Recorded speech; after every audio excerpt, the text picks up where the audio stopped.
You voted 9 times to repeal the Affordable Care Act. If that effort finally succeeds or the Supreme Court strikes it down, what replaces it? And please be as specific as possible. Well, thank you, Caitlin. And I think you just heard Governor Hickenlooper admit that he did not prepare the state of Colorado for the pandemic. His own tabletop exercises prove that in the audit that the state of Colorado performed.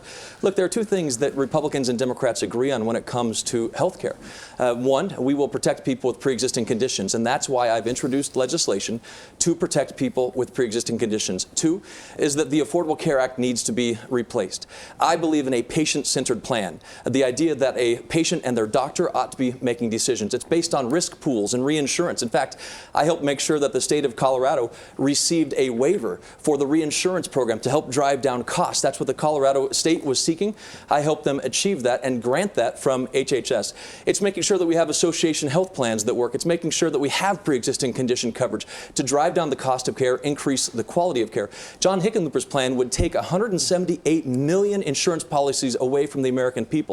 He believes in a government-run system that puts the bureaucrats in charge. It's like getting a colonoscopy at the DMV. Well, I just want to give you 30 seconds to respond because I didn't really hear a plan that you have for what would actually replace the Affordable Care Act. Well, thank you. I just talked about the plan. Number 1, we will make sure that we have coverage for pre-existing conditions. That's why I've introduced legislation to do just that.